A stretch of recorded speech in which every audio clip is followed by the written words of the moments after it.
The evening started like every other family gathering over the past 5 years, with my older sister Jessica making sure everyone knew exactly where I stood in the family hierarchy. As the hostess seated us at Bellacourt, the city's most exclusive Italian restaurant, Jessica immediately grabbed the wine menu and started her performance. "Sarah, honey, maybe you should look at the appetizer section," she said, her voice dripping with fake concern. "I know your salary at the warehouse doesn't really stretch to places like this." I glanced at the menu. Entrees ranged from $45 to $85. The wine list started at $30 a glass. For most people it was expensive. For someone making minimum wage at a distribution center, it would be a week's salary. "Thanks for thinking of me," I said quietly, studying the pasta selection. Mom beamed at Jessica like she just solved world hunger. "That's so thoughtful of you, sweetie. Sarah, your sister is just looking out for you. You know how hard it's been since you dropped out of college." The familiar sting hit right on target. I'd left college 8 years ago when Dad had his first heart attack. Someone needed to take care of the medical bills that insurance wouldn't cover, and someone needed to work full-time to keep money coming in. That someone had been me. Jessica was in her final year of law school then, and my younger brother Marcus was starting his sophomore year pre-med. Both were too important to interrupt their futures. But that's not how the family tells the story now. "I still don't understand why you just gave up," Dad said, not looking up from his menu. "Marcus managed to finish medical school while working part-time. Jessica graduated law school with honors. But you just quit." "Some people aren't cut out for higher education," Jessica added helpfully. "And that's okay. The world needs warehouse workers too." Marcus nodded sagely from across the table. At 26, he just finished his residency and landed a position at Children's Hospital. "The important thing is finding work that matches your capabilities," he said. "Not everyone can handle the pressure of professional careers." I took a sip of water and said nothing. This was the script we followed at every family dinner, every holiday, every birthday celebration. Jessica would establish her superiority, Marcus would provide the psychological analysis, and Mom and Dad would nod along like this was all perfectly reasonable.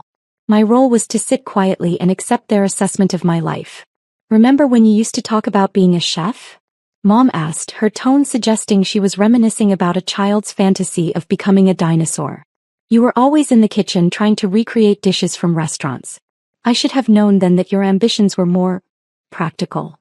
"Food service is honest work," Dad agreed. "Nothing wrong with knowing your limitations."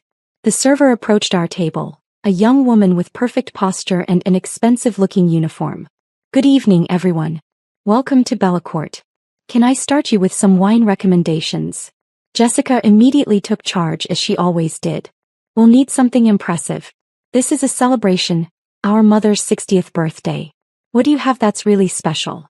"Our sommelier recommends the 2015 Barolo," the server replied. "It's $120 per bottle." Jessica's eyes lit up. "Perfect. And I think we'll all start with the seafood tower. The large one." I glanced at the menu again.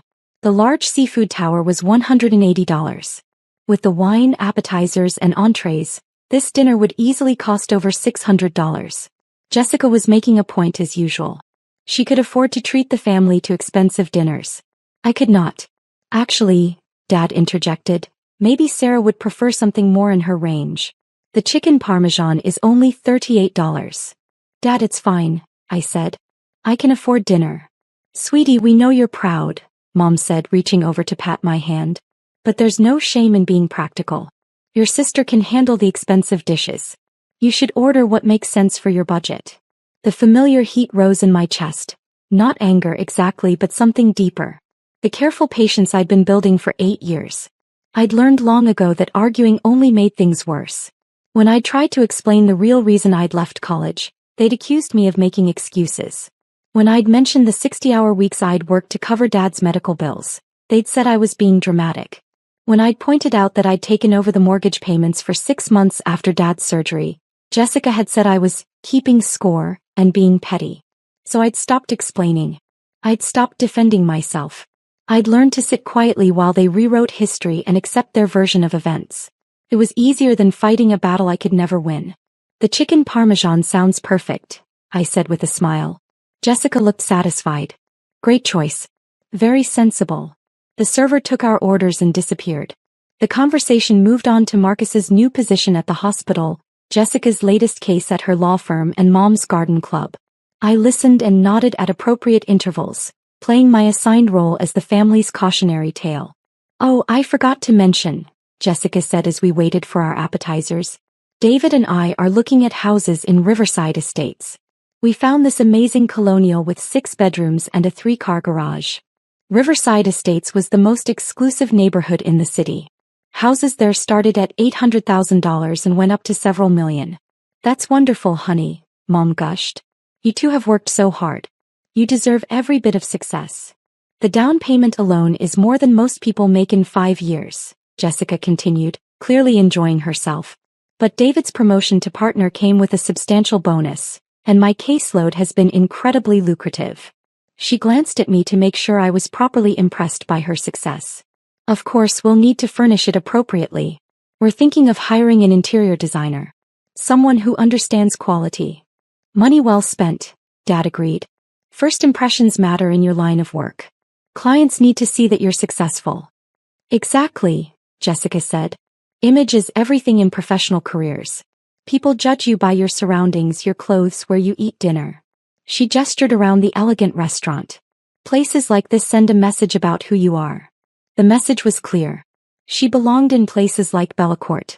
I did not. Our appetizers arrived.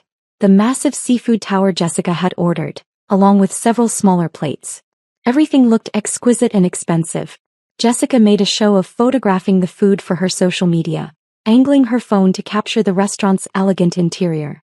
"This will look amazing on Instagram," she said. "My followers love seeing the high-end places David and I discover." "How many followers do you have now?" Mom asked, clearly proud. "Almost 15,000, Jessica replied. "Mostly other lawyers and professionals. It's actually great for networking. I've gotten 3 new clients just from people who saw my restaurant posts." Marcus nodded approvingly. Social media presence is crucial for professional development. Potential employers and clients research everything these days.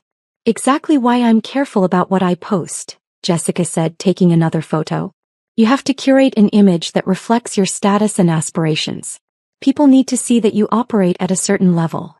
I understood the subtext. My social media presence, what little existed of it, would not reflect the kind of status worth advertising. My life would not impress Jessica's professional network. "Sarah, you should really work on building your online presence," Mom suggested. "Maybe post some pictures from your warehouse job. Show people that you're employed and responsible." "That's sweet, Mom," Jessica said with a condescending smile. "But Sarah's work isn't really the kind of thing that builds professional credibility. Maybe she could post some of her cooking experiments instead." Food blogs are popular with regular people. Regular people. As opposed to Jessica's professional network of lawyers and doctors and executives. Our entrees arrived, and the conversation continued along familiar lines. Jessica described her latest legal victory, a complex corporate case that had earned her firm substantial fees. Marcus talked about a difficult pediatric surgery he'd assisted with. Mom and Dad hung on every word, asking detailed questions and expressing appropriate amazement at their successful children's accomplishments. When they turned to me, the questions were different. "How are things at the warehouse, Sarah?" Dad asked, his tone suggesting he was inquiring about a temporary situation rather than my actual career. "Fine," I replied. "Busy season is starting, so there's lots of overtime available." "Overtime is good," Mom said encouragingly. "Every little bit helps when you're on a tight budget." "Just don't burn yourself out," Jessica added. "Physical labor takes a toll on the body. You need to think about your long-term health." Marcus nodded professionally. "Repetitive stress injuries are common in warehouse work. You should be careful about your posture and lifting technique." They meant well, I told myself. They were showing concern for my welfare. But somehow their concern always felt like another reminder of my limitations. Another gentle suggestion that I wasn't quite capable of managing my own life. "I'm careful," I said simply. "Good," Dad said. "We worry about you, sweetie." Working in that environment around all those different kinds of people. Different kinds of people. He meant people without college degrees, people who worked with their hands, people who weren't destined for professional success. People like me, apparently. The conversation was interrupted by a small commotion near the front of the restaurant. I could see several servers clustered around the hostess station, and there seemed to be some kind of discussion happening. One of the servers was pointing toward our table. "I wonder what that's about," Mom said, craning her neck to see. "Probably some problem with another table," Jessica said dismissively. "Places like this have to deal with all kinds of difficult customers. People who don't understand how fine dining works." As she spoke, a distinguished man in an expensive suit approached our table. He had silver hair, a warm smile, and the kind of confident bearing that suggested he was someone important. The server stepped aside respectfully as he passed. "Excuse me," he said politely. "I'm Robert Martinez, the general manager. I hope you're all enjoying your evening." "Everything has been wonderful," Jessica said immediately, switching to her professional voice. "The service is impeccable, the food is outstanding. You run an excellent establishment." "Thank you so much," Robert replied. "I'm delighted to hear that. Actually, I was hoping to speak with Ms. Chen." His eyes found mine across the table. "Miss Sarah Chen." The table went quiet. Everyone stared at me with confused expressions. "That's me," I said quietly. Robert's face broke into a genuine smile. "Miss Chen, I apologize for interrupting your dinner. I wanted to personally welcome you back to Bellecourt. It's been several weeks since your last visit and we've missed you." I could feel my family's eyes boring into me, but I kept my expression neutral. "Thank you, Robert. It's good to be back.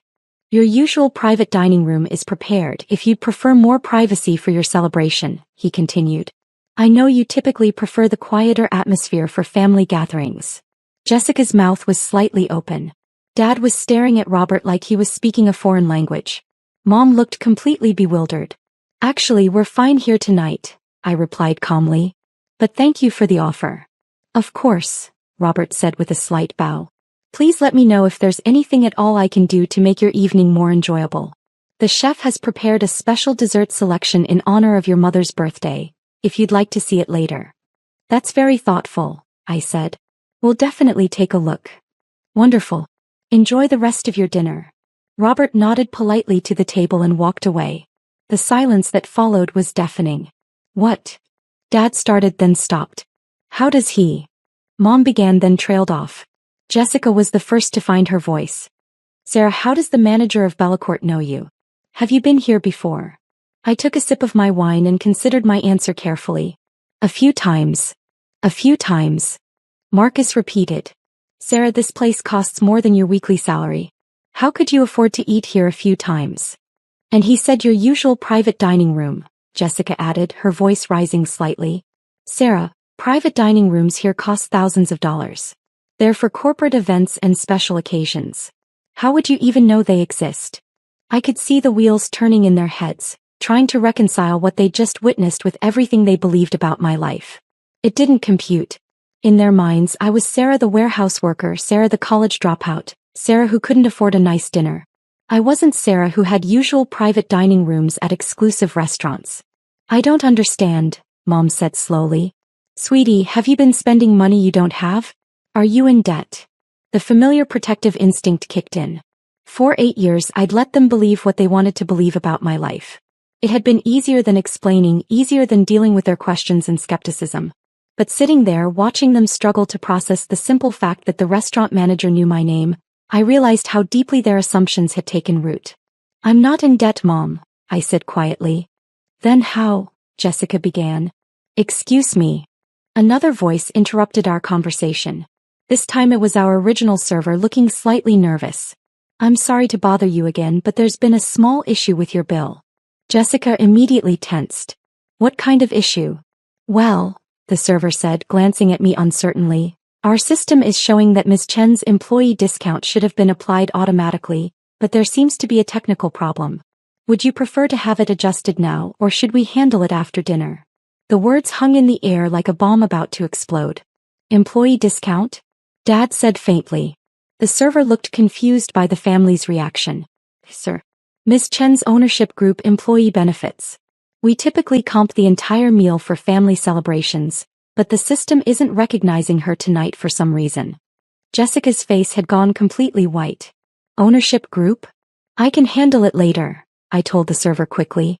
"Don't worry about it now." "Of course, Ms. Chen. I'll make a note in the system." The server disappeared again, leaving us in another stunned silence. This time no one spoke for a full minute. Finally, Marcus cleared his throat.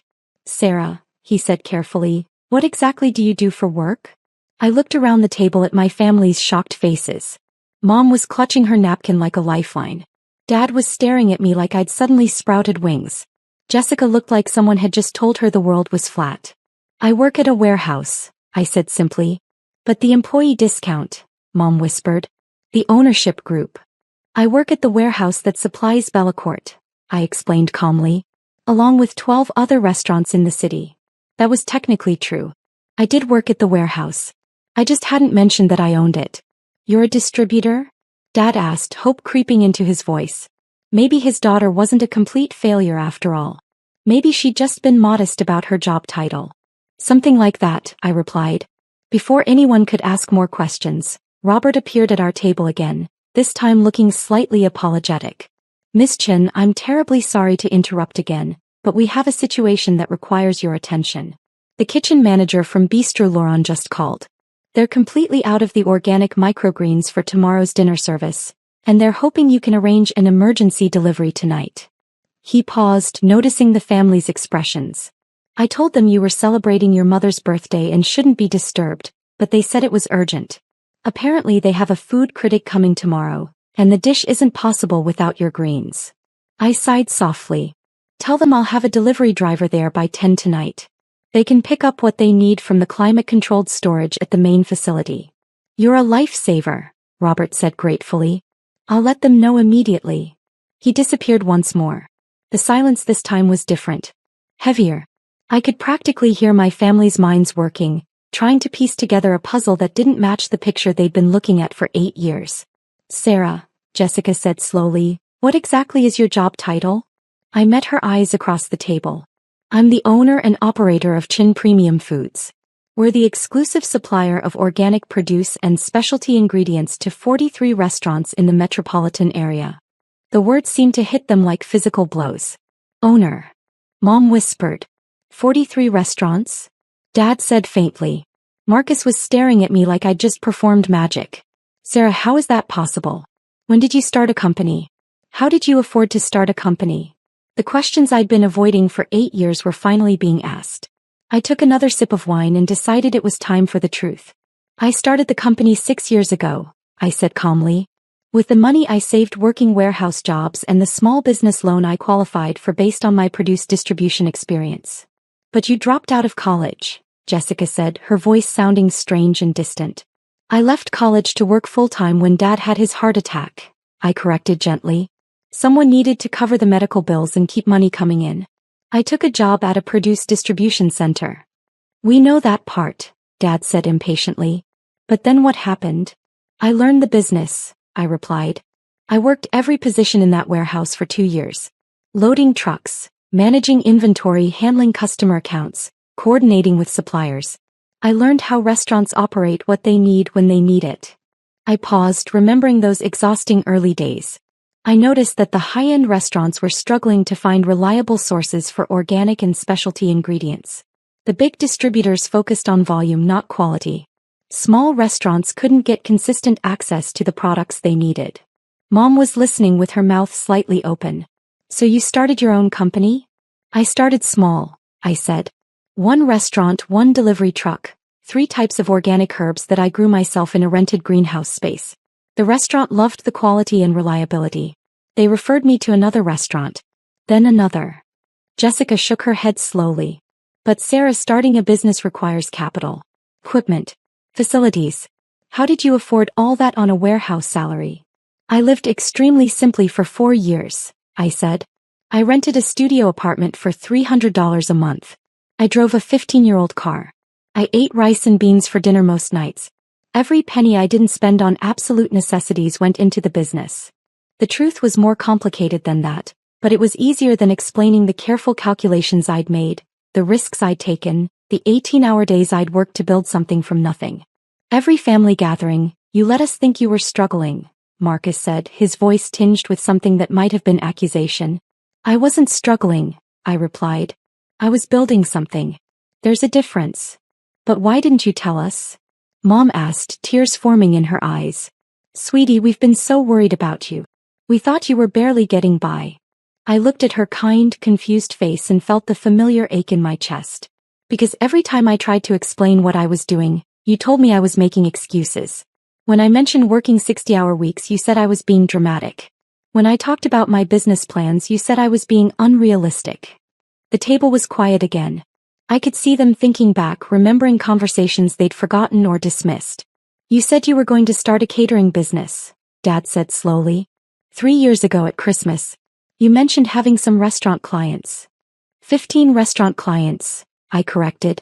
And it wasn't catering. It was specialty produce distribution. But when I tried to explain, Jessica said I was playing pretend entrepreneur, and Marcus said I should focus on realistic goals. Jessica's face flushed red. I didn't mean. So I stopped trying to explain, I continued calmly. It was easier to let you think what you wanted to think than to keep defending myself. Robert appeared at our table one more time, looking apologetic but urgent. Miss Chin, I'm so sorry, but I have one more request. The owner of that new steakhouse downtown is here tonight, and he's hoping to discuss becoming a client. Should I tell him you're unavailable, or would you be willing to speak with him briefly? I glanced around the table at my family's shell-shocked faces. Tell him I'll be happy to speak with him, but not tonight. Have him call my office on Monday morning. My assistant can schedule a proper meeting. Perfect, Robert said. Thank you for your patience. He started to walk away, then turned back. Oh, and Miss Chin? The chef wanted me to tell you that the new microgreen varieties you suggested have been absolutely perfect. The critics have specifically mentioned them in 3 different reviews this month. After he left, no one spoke for a long time. Finally, Jessica cleared her throat. Sarah, she said quietly, how big is your company? I considered how to answer that question. Last year we generated about $4.2 million in revenue. Marcus choked on his wine. Million. We supply 43 restaurants now, I said. Everything from small neighborhood bistros to places like this. Each client orders between $2,000 and $15,000 worth of product per week, depending on their size and menu requirements. Dad was doing mental math, his eyes widening as he worked through the numbers. Sarah, that means you're making. The company is profitable, I said simply. I pay myself a reasonable salary, and the rest goes back into expanding operations and improving quality. But where, how, Mom started then stopped. Sweetie, we had no idea. Why didn't you just tell us you were successful? I looked at her dear, bewildered face and felt a complex mix of love and frustration. Mom, I tried. For years I tried.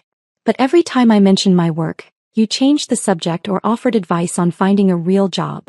Eventually, I realized it was easier to just let you believe what you wanted to believe. We were trying to help, Jessica said defensively. We thought you were struggling. We thought you needed guidance. You thought I was a failure, I said quietly. And when the evidence didn't support that assumption, you ignored the evidence. The dessert course arrived, interrupting our conversation. The chef had indeed prepared something special. An elaborate chocolate sculpture with "Happy Birthday" written in gold leaf. It was beautiful and clearly expensive. This is lovely, Mom said weakly, staring at the dessert like it might explode. Compliments of the house, our server said with a smile. For Miss Chen's mother's birthday. After the server left, we sat in silence, picking at the elaborate dessert. The mood had shifted completely from the beginning of the evening. Jessica looked deflated. Marcus kept glancing at me like he was seeing a stranger. Mom and Dad seemed lost in thought. I don't understand, Dad said eventually. If you're successful, why do you still live in that small apartment? Why do you drive that old car? Because I'm comfortable there, I replied. And because building a business requires careful financial management. I invest my profits back into equipment and facilities and employee salaries. I pay myself enough to live comfortably, but I don't need to live extravagantly.